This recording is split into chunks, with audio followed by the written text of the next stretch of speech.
ভালো করে বাঁধো দিদি ভাই।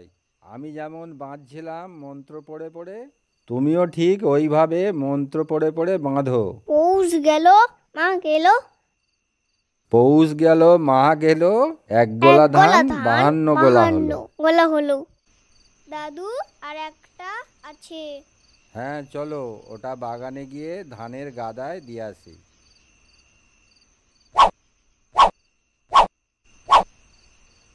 মা, মনে আছে তোমার?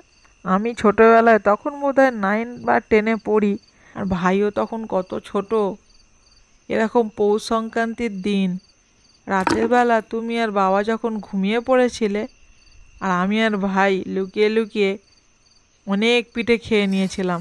সে বছর তুমি আজকে সরু চাগলি, পুলি পিঠে, রসবড়া আরও কত কি করেছিলে, আর আমরা সেগুলো খেয়ে কি বমি কি বমি। মনে আছে তোমার? মনে আবার থাকবে না? তারপর তোর বাবা সেই রাতে দ্বিজেনবাবুকে ডেকে আনলো। তেনার ওষুধ খেয়েই তো তোদের বমি, পেটের ব্যথা কমলো। তোরা যা দুষ্টু ছিলিস। নে নে, তাড়াতাড়ি হাত চালিয়ে আজকে পিঠেগুলো করে নে। এখনও পুলি পিঠেগুলো ভাপাতে হবে। কারেন্টটা কখন গেছে, আসার আর নাম নেই। বর্ষাকালে ঝড় বৃষ্টি হয়, কারেন্ট যায় জানি। শীতকালে সুখসামদা কারেন্টটা কী জন্যে গেছে বলতে পারো? আর গেছে তো গেছে, আসার আর নাম নেই। কখন আসবে কে জানে। ভালো লাগে না, এত কাজ এখনো আছে। তোর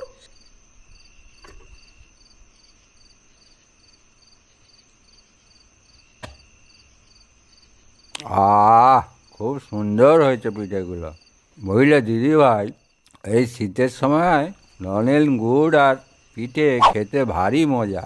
খুব সুন্দর লাগছে, তাই না? হ্যাঁ গো দাদু। আমার পিঠে কোথায় গেল? এখানেই তো ছিল। মামা, তোমার থালায় তো অত পিঠে ছিল না।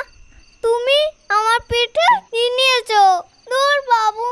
আমার পাতে এত পিঠেই ছিল। আমাকে সবাই খুব ভালোবাসে, তাই এত পিঠে দিয়েছে। তুই খেয়ে নিয়েছিস হয়তো, আর এখন বলছিস আমি নিয়ে নিয়েছি। না, আরও প্র্যাকটিস করতে হবে। ধরা পড়ে যাচ্ছি। এর পরের বারে যেন না ধরা পড়ি।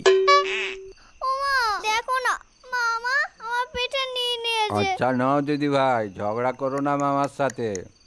আমি পিঠে দিচ্ছি, এই নাও। এই, তোরা ঝগড়া করিস না বাপু, এখনো অনেক পিঠে আছে, আমি দিচ্ছি। তোদের প্রতিদিন ঝগড়া না হলে পেটের ভাত হজম হয় না, না রে?